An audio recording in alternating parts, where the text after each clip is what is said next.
Hello students, welcome to income tax series. मैं हूं doctor Mohini Walia और अभी हम स्टडी कर रहे हैं हमारा subject that is income tax. Student, previous class में हमने स्टडी किया था हमारे इनकम टैक्स के बेसिक कंसेप्ट्स के बारे में, यानी कि उसका इंट्रोडक्शन। और आज क्लास में हम स्टडी करेंगे इंपॉर्टेंट डेफिनेशंस जो एग्जाम में बार बार पूछी जाती हैं।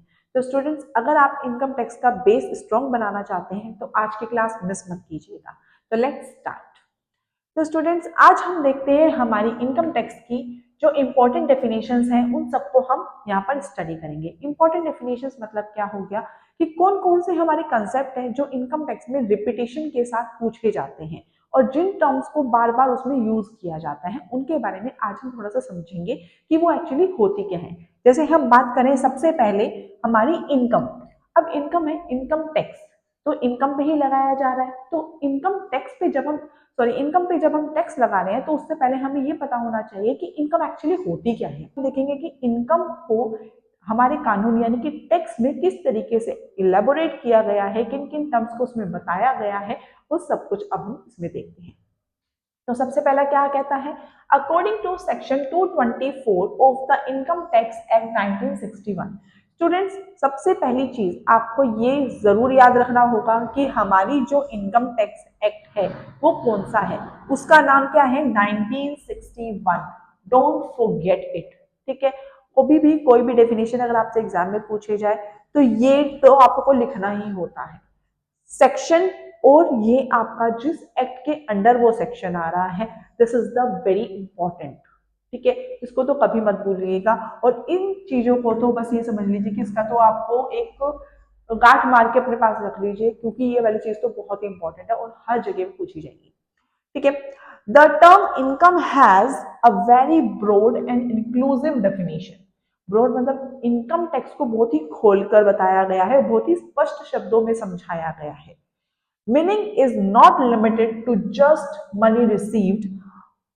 यहाँ पे जो इनकम का मतलब है वो सिर्फ और सिर्फ उससे वहीं तक नहीं रहा है कि जो हमने रिसीव किया, बल्कि emphasizes a wide range of receipt and economic benefit।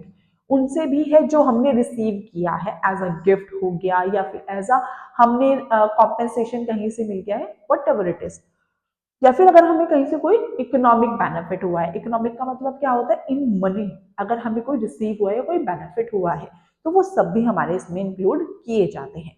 Generally income refers to money earn over a period of time. Generally हम इनकम को क्या बोलते हैं कि जो हमने एक लंबे समय के बाद कोई मनी अगर अर्न की है उसको, इन रिटर्न ऑफ गुड्स और सर्विसेज, इन्वेस्टमेंट और बिजनेस एक्टिविटी। कि अगर हमने कोई गुड्स बेचकर या सर्विसेज रेंडर करके या कोई इन्वेस्टमेंट करके या कोई भी बिजनेस एक्टिविटी को परफॉर्म करके अगर हमने कहीं से कोई पैसा कमाया है तो वो हमारी इनकम है। And it is usually taxable unless specifically exempted by law. तो वो सारी इनकम जो हम इन सबसे रिसीव कर रहे हैं वो सब हमारी टैक्सेबल होगी जब तक उसको कानून के द्वारा ये ना कहा गया हो कि हम इस पे अब टैक्स नहीं लेंगे। ठीक है, जैसे यहाँ पे बात करें, अगर हम कृषि आय यानी कि एग्रीकल्चर इनकम की अगर हम बात करें तो जो एग्रीकल्चर इनकम होती है वो आपकी हाफ एग्जेम्प्ट होती है और हाफ टैक्सेबल होती है। तो वो हमें पता होना चाहिए कि हम टैक्सेबल वाले पोर्शन में कब आ रहे हैं, पार्टीशन वाले पार्टली वाले में कब आ रहे हैं और फुली एग्जेम्प्ट में हम कब आ रहे हैं। वो जब हम चैप्टर को स्टडी करेंगे तो उसको आप बहुत अच्छी तरह से समझ पाएंगे। चलिए नेक्स्ट देखते हैं हम हमारी ग्रोस टोटल इनकम क्या होती है। स्टूडेंट, प्रीवियस क्लास में हमने पढ़ा था कि जो हमारे हेड्स होते हैं, 5 heads of income tax, 5 heads of income कौन कौन से थे। पहला था हमारा salary, income from salary.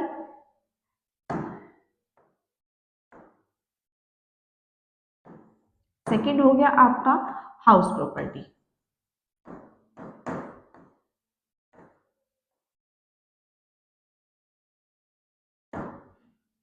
Third हो गया आपका capital gain.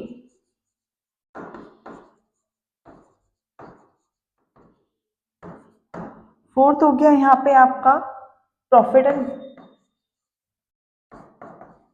And gain of business and profession. और फिफ्थ हो गया आपका अदर सोर्सेस।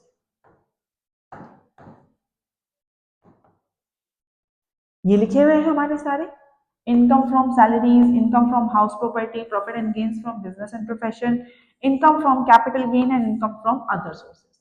तो ये जो सारे हमें इन हेड से इनकम रिसीव हो रही है, सपोज कीजिए अगर हम बात करें हमारी सैलरी से हमें रिसीव हुई है ₹100, हाउस प्रॉपर्टी से हमें हुआ है 50, बिजनेस एंड प्रोफेशन से अगर हमें मिल गए हैं 20 रुपीज, कैपिटल गेन से हमें मिले हैं 30 रुपीज और सोर्स से हमें मिल गया है 50 रुपीज।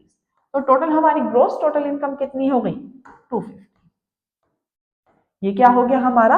ये यहाँ पे ग्रोस टोटल इनकम निकल के आ गया। इसका मतलब क्या है कि जो इन हेड्स को एग्रीगेट करने के बाद, इन सबका टोटल करने के बाद जो हमारी वैल्यू निकल के आती है वो क्या कहलाती है? ग्रोस टोटल इनकम कहलाती है। ठीक है स्टूडेंट्स, आई होप ये वाली चीज आपको समझ में आई होगी। उसके बाद हम देखते हैं हमारी टोटल इनकम क्या होती है। टोटल इनकम क्या? अब यहाँ पे हमने ग्रोस टोटल इनकम तो देख लिया, जो हमारे पांचों हेड्स को ऐड करने के बाद आया, उसमें से यहाँ पे हमारी 250 आ गई है। अब इसमें से जो हमारी वैल्यू है, जो डिडक्शन हमें मिल रही है कानून के द्वारा, अब डिडक्शन आपको कहाँ पर मिलती है? डिडक्शन आपको मिलती है सेक्शन 80C से 80U तक। स्टूडेंट देखिए, इनकम टैक्स है, इनकम टैक्स में आपको पता है कि टैक्स है यानी कि कानून है। अब कानून में तो लो, जो हमारे संविधान है, जो सेक्शंस हैं वो इतने सारे हैं, बट हमें सिर्फ वो याद करने होंगे जो ज्यादा जरूरी है, वो मैं आपको बता दूंगी। ठीक है, तो सबसे पहले आपको ये पता होना चाहिए कि जो आपकी डिडक्शंस है वो आपकी सिर्फ और सिर्फ 80C से 80U तक के बीच में आती है। अब आपको ये तो पता है ना स्टूडेंट की जो आपका एग्जाम है वो एमसीक्यू फॉर्मेट में है। अब एमसीक्यू में तो एग्जामिनर हमसे कुछ भी पूछ सकता है। ठीक है, तो ये चीज आपको सेक्शन है, बहुत बेसिक है, और ये वाला बहुत रिपीटेशन के साथ पूछा जाता है। ठीक है, तो ये सेक्शन आप ध्यान रखिएगा। अब सपोज कीजिए अगर हम यहाँ पे बात करें तो यहाँ पे आपको 25 रुपीज की डिडक्शन मिल रही है, तो आपकी टोटल इनकम कितनी हो जाएगी? 225। अब इस टोटल इनकम को हम यहाँ पे टैक्सेबल इनकम भी बोल सकते हैं।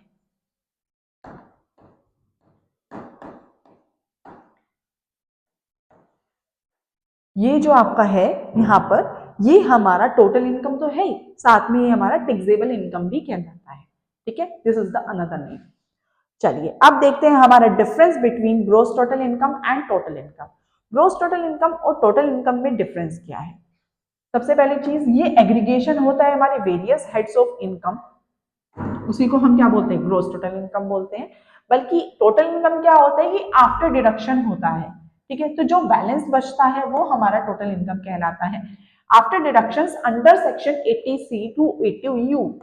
ये तो आपको बस याद ही करना है। उसके बाद आता है gross total income is not rounded of.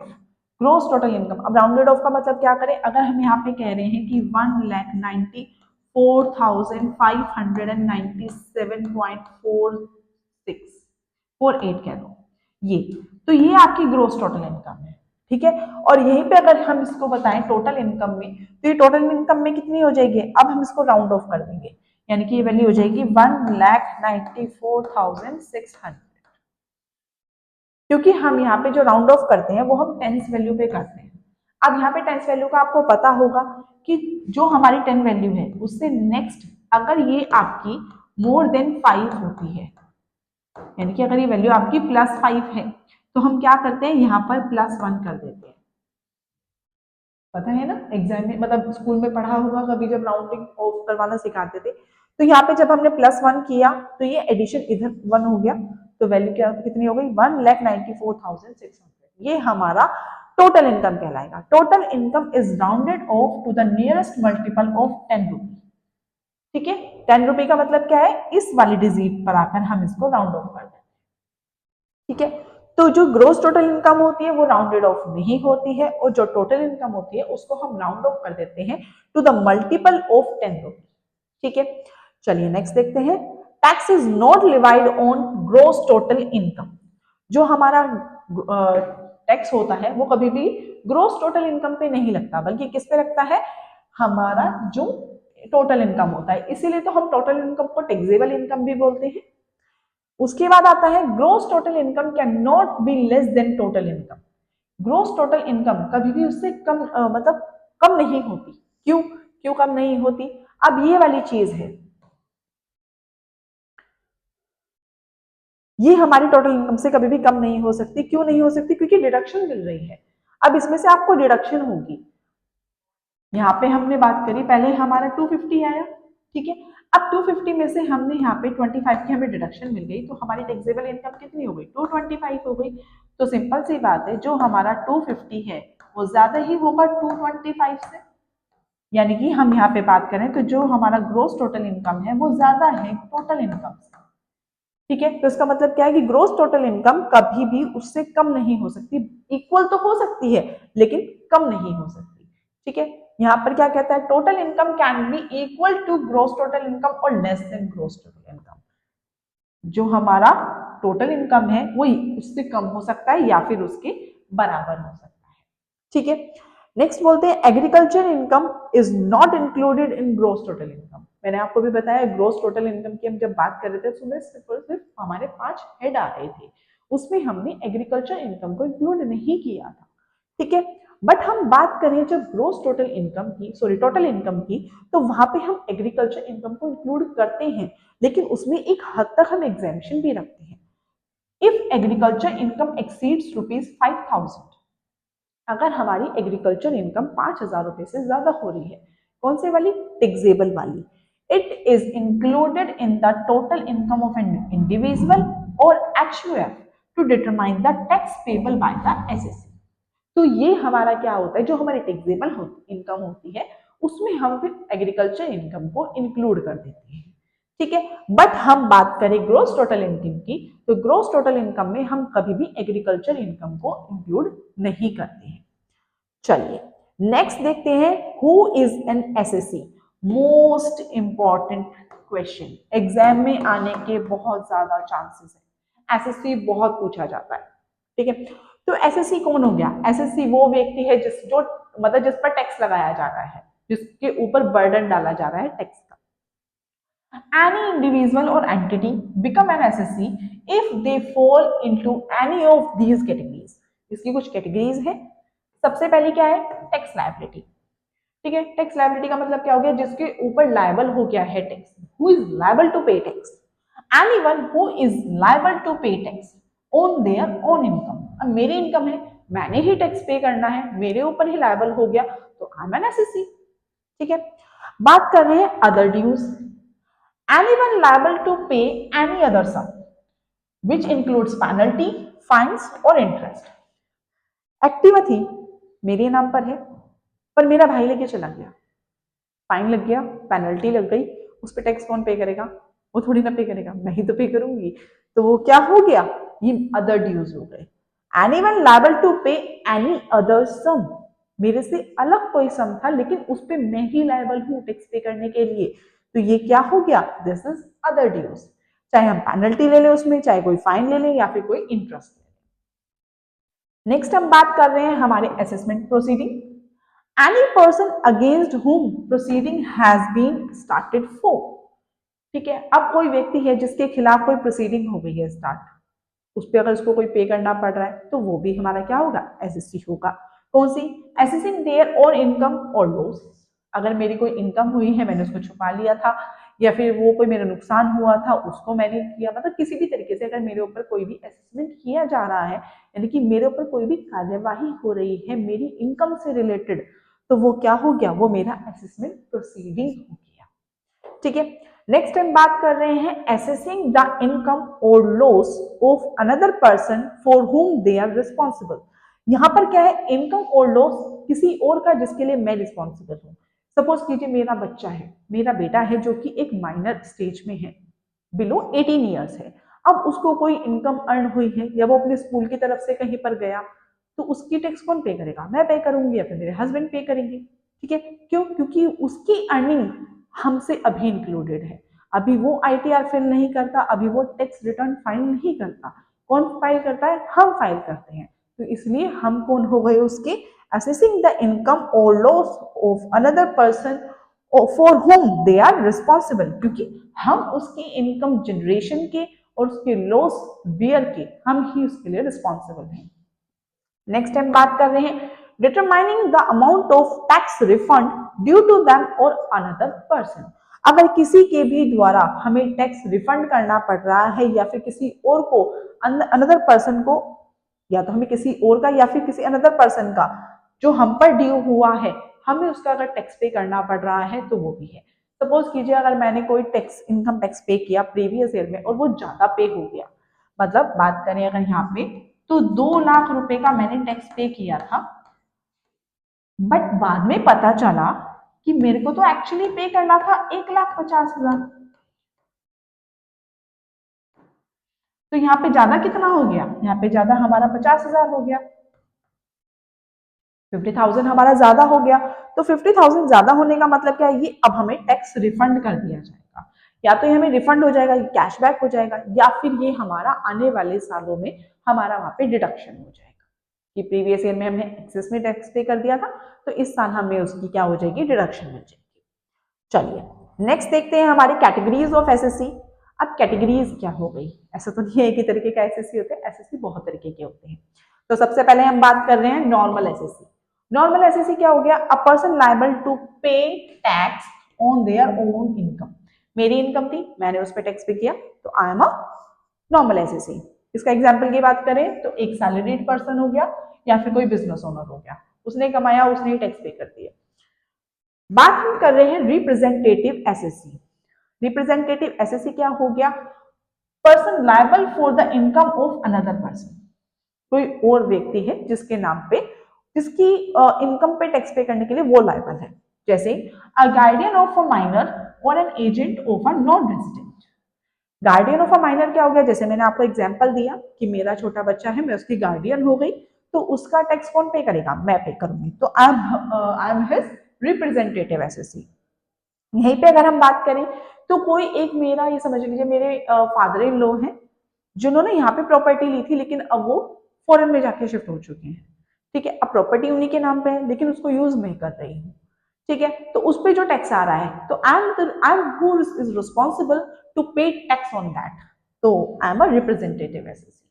ठीक है, क्योंकि मैं उस प्रॉपर्टी पे अब टैक्स पे करने के लिए लाइबल हूं, तो क्योंकि मैं उस प्रॉपर्टी को यूज कर रही हूँ, तो इसलिए क्या हो गया, तो मैं उस प्रॉपर्टी पे टैक्स करने के लिए क्या हो गई, रिप्रेजेंटेटिव एसएससी हो गई। ठीक है, नेक्स्ट हम बात कर रहे हैं डीम्ड एसएससी।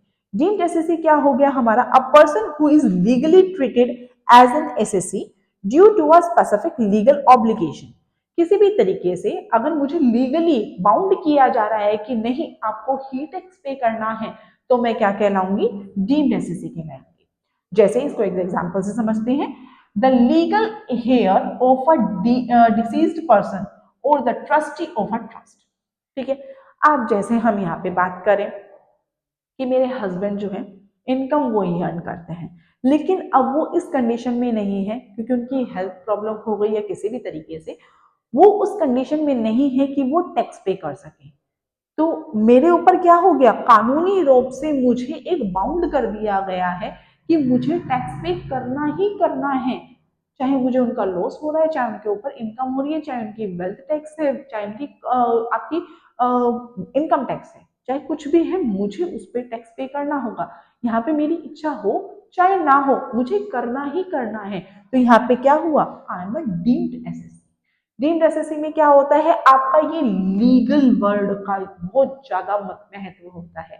जब तक आप लीगली यहाँ पे नहीं हो बाउंड, तब तक आप डीम्ड एसएससी रहोगे, और अगर आप लीगली बाउंड नहीं हो, आप अपनी मर्जी से हो रहे हो, तो you are a representative assessee. ठीक है, there is a difference between two, यहाँ पे आपको बाउंड किया जाएगा, यहाँ पे आप खुद हो रहे हो। ठीक है, नेक्स्ट देखते हैं assessee in default. Assessee in default का मतलब क्या हो गया कि अब मेरे को टैक्स पे करना था बट मैं नहीं कर पाई due to any reason. A person who fails to fulfil a statutory duty under the act. किसी भी तरीके से अगर मैंने टैक्स पे नहीं किया, ठीक है, या फिर मैं कह दूं कि मेरा टैक्स किसी और ने पे कर दिया, तो यहाँ पे हम बात कर रहे हैं an employer who deducts TDS from salaries but fails to deposit it with the government. ठीक है, यहाँ पे क्या हुआ, अब एक मैं यहाँ पे एक एग्जाम्पल के रूप में इसको देखते हैं। यहाँ पे हमारा एक, ये समझ लीजिए ये मेरा एम्प्लॉयर है, एक मिनट, इस पे थोड़ा सा टाइपिंग प्रॉब्लम होती है। बात कर रहे हैं, ये हमारा एम्प्लॉयर है। एम्प्लॉयर कौन होता है? जिसके अंडर हम काम करते हैं। वो एम्प्लॉयर जो एम्प्लॉय को सैलरी देता है, एम्प्लॉय को जो सैलरी दी जा रही है एम्प्लॉयर के द्वारा, वो क्या है? वो आफ्टर टीडीएस है, यानी कि वो आफ्टर टैक्स दे रहा है। सपोज कीजिए अगर इस व्यक्ति की सैलरी 50,000 है और उस पर वो टैक्स 5,000 रुपये गवर्नमेंट को पे करने के बाद 45,000 रुपये अब वो एम्प्लॉय को दे रहा है, तो एम्प्लॉय इन हैंड कितना रिसीव कर रहा है? 45,000। ठीक है, अब क्या हुआ? एम्प्लॉय को तो लगा कि मैंने टैक्स पे कर दिया, जो मेरी इनकम है 45,000 वो मेरी आफ्टर डिडक्शन है ही। लेकिन यहाँ पे एम्प्लॉयर ने क्या किया? ये 5,000 उसने काट तो लिए, लेकिन वो इसको गवर्नमेंट को देना भूल गया, नहीं दे पाया। तो ये क्या हो जाएगा? ये हमारा एसएससी इन डिफॉल्ट हो जाएगा कि एम्प्लॉय को तो लगा कि मेरा टैक्स कट हो चुका है, एम्प्लॉयर ने काट भी लिया, लेकिन वो टैक्स अभी तक गवर्नमेंट के पास नहीं गया है। तो ये क्या कहलाएगा? ये आपका एसएससी इन डिफॉल्ट कहलाएगा।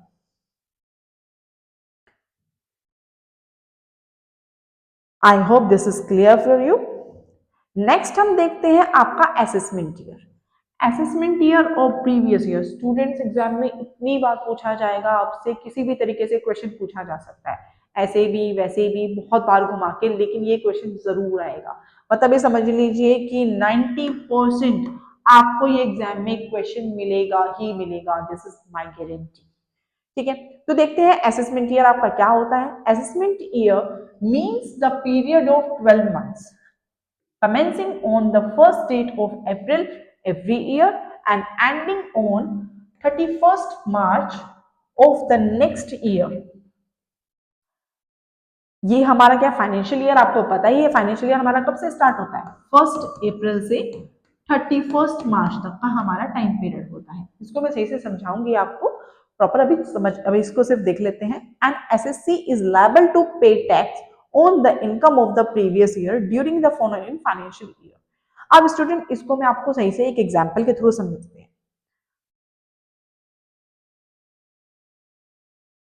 यहाँ पे अब देखिए, इस वक्त हमारा अभी हम जो है, आज की डेट क्या है?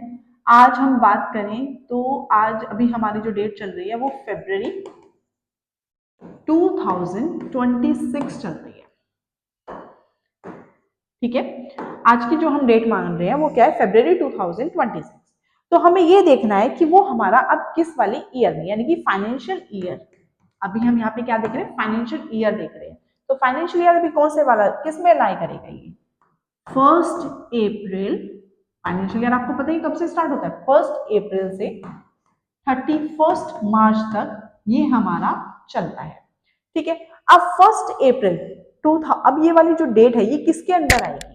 तो 1 अप्रैल 2025 से 31 मार्च 2026 के अंदर क्या ये वाली डेट लाई कर रही है? कर रही है। तो ये हमारा क्या हो गया? ये हमारा फाइनेंशियल ईयर। ठीक है, तो जो अब हम टैक्स कैलकुलेशन कर रहे हैं ये हमारा क्या हो गया? अभी जो हमारा करंट असेसमेंट ईयर चल रहा है वो क्या कहलाएगा? ये ही कहलाएगा। जो हमारी करंट टैक्सेशन सिस्टम चल रहा होता है वो हमारा क्या होता है? असेसमेंट ईयर कहलाता है। ठीक है,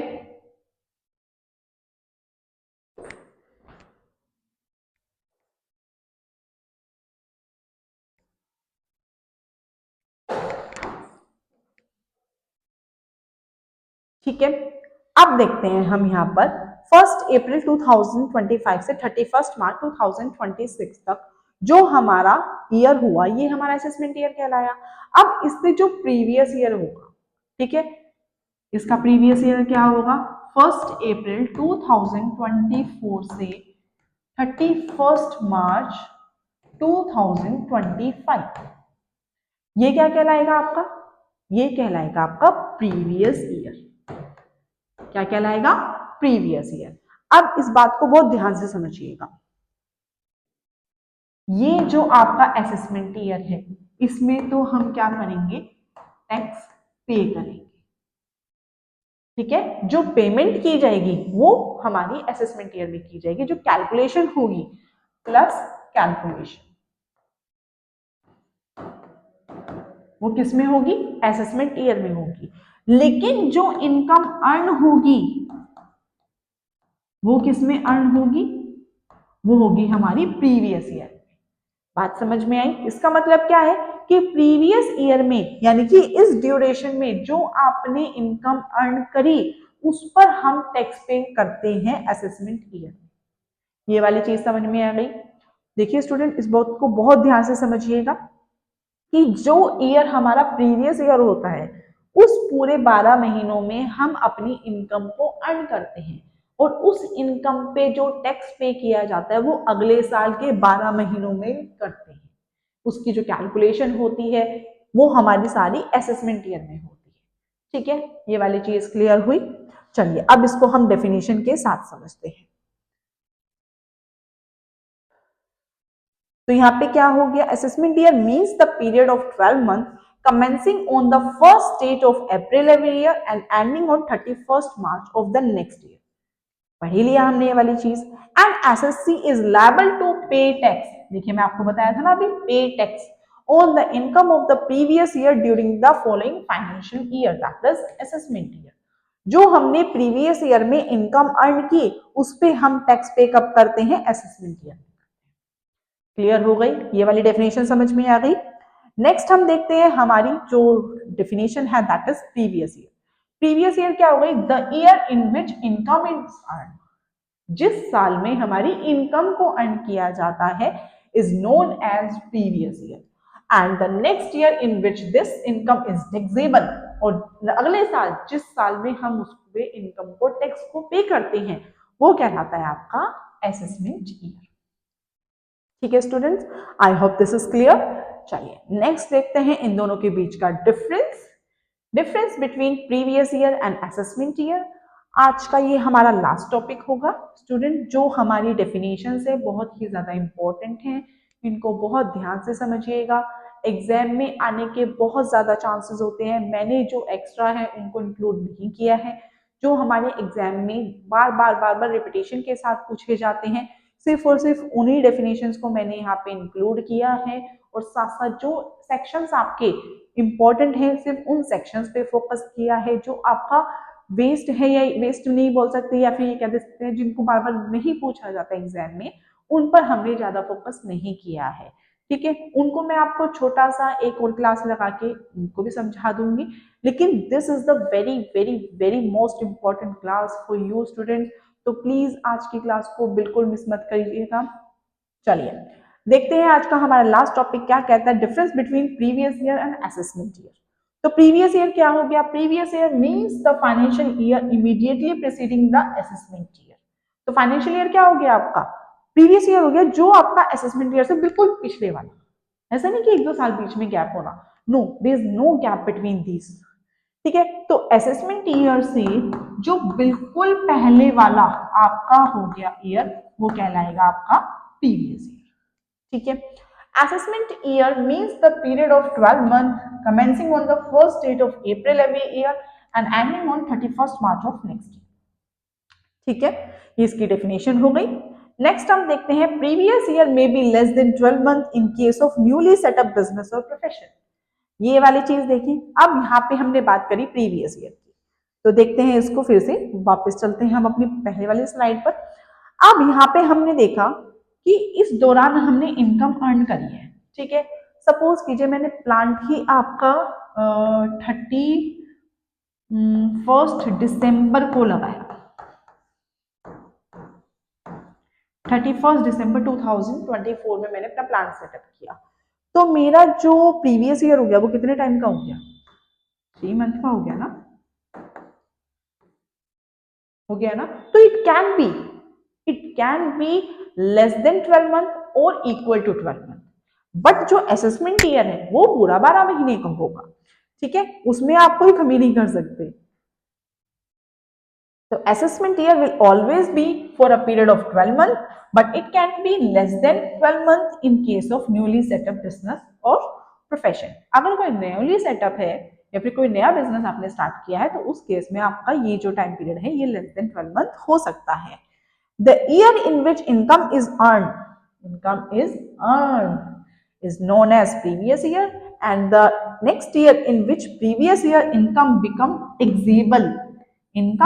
taxable is known as assessment.